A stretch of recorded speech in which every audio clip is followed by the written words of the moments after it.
Hey, what's up everyone? Brad here, and I have this 5-in-1 meat grinder that was sent to me to test out. So this 5-in-1 meat grinder came with a lot of stuff. Out of the box, unpacking it, everything was nicely packed, protected with styrofoam, everything was bagged, there was no damage on anything. So the first thing that you're gonna see out of the box is the instructions. I recommend reading these before you use the meat grinder. There's a few things you're gonna wanna do, like clean everything, and it's also gonna show you how to put everything together, as well as what each piece is for, and how to operate it. All right, so in regards to 5-in-1, there are 5 different functions that this is able to do. One being grinding meat, as it's a meat grinder. So as you guys can see here right now, we have it set up to be a meat grinder. It is a very nice looking machine. It's sleek, it's compact, it is lightweight. You can easily store it in a drawer or a cabinet. And if you don't have the space, it really looks nice. You could also leave it on your countertop. So to get the meat grinder set up, the first thing you're gonna do is you're gonna install the head tube. The head tube slides in, and then you're just gonna secure it with this knob that you tighten in. So you do get multiple plates for the meat grinder. You're gonna get a fine cutting plate, a coarse cutting plate, which was already installed, and a fan-shaped cutting plate. So then you just push in the feed screw. There's 2 cutting blades. You will put one of those in. Then you select the blade that you want to use. Then you secure it all together with the fixing ring. So additional to the meat grinder, this has a vegetable cutting attachment. So you get the vegetable housing, you get the vegetable pusher, and then you get 3 different cones. So one is for slicing, and then you have 2 graders. It looks like a fine grade and a coarse grade. So the next thing that you're gonna be able to do with this, let's go back to the meat grinder, is you're gonna be able to do sausages. So this comes with a sausage little adapter here. You're basically gonna slide that in there, and then you're making sausages. And then the 4th function is that this actually has a tomato juicer attachment. So the one attachment that I'm not familiar with is this kubbe attachment. Reading the instructions, it says tubes of meat or dough paste can be made with the kubbe attachment. So I'm sure people that need that know what that is. So I did demo the meat grinder with meat. I actually went to the store and I bought a chuck roast with lots of marble.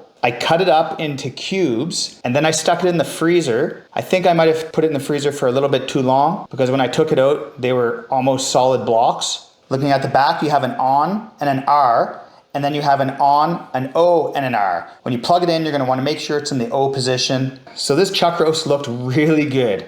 Now, once it was ready to go, I got my bowl, I got all prepared. I turned on the grinder and I started feeding it the meat. I did need to use a push stick to keep it going through, but it had no problem at all. Even though some of the pieces were quite frozen, it actually grinded up really well. It took me about 5 minutes to get through the whole roast, and then looking at the meat afterwards, like it looked really good. You know, you could see the fat. It was a nice coarse grind. Also through my research for making hamburger using a roast, it said if it's fatty that you should run it through the grinder twice with the same coarse plate. So that's what I did. I took the ground beef, put it on a plate, and started feeding it through the grinder for the 2nd time. Went through super fast. You could see a distinct difference in the beef when it was going through the 2nd time. The fat was all blended really well with the meat. There was no really white pieces anymore. The beef was looking awesome. Which brought me to cleaning the machine, which was very easy. You're basically just gonna disassemble it, and then you're just gonna rinse off the pieces in your sink. It also comes with a little brush that you can use,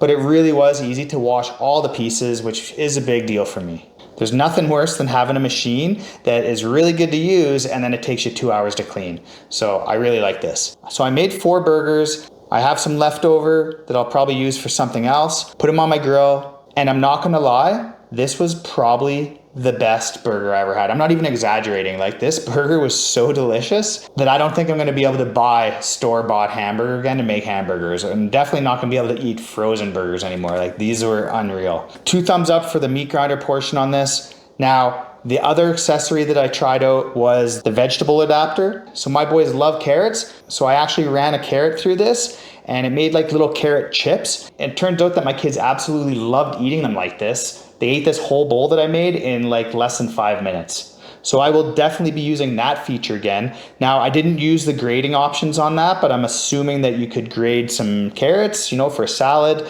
or, you know, I might even try to put some cheese through that. I don't know if it'll work, but it might work. So I didn't try the tomato juicer on this go around, but I probably will another day, and maybe I'll make a video for that one. But overall, I'm really happy with this machine. You know, it ground the meat very well. Even though it was quite frozen, it went through the meat very easily. The meat turned out fantastic. Like, I'm not joking. The best burger I ever ate. The vegetable attachment worked well also. I'm really happy with this. If you guys are looking for a new meat grinder for your home, you should definitely consider this one. You're not only gonna get a meat grinder, you're also getting a bunch of other attachments, so you're gonna be able to do a ton of stuff with this in your kitchen. I hope this video was helpful. Thanks for watching and have an awesome day.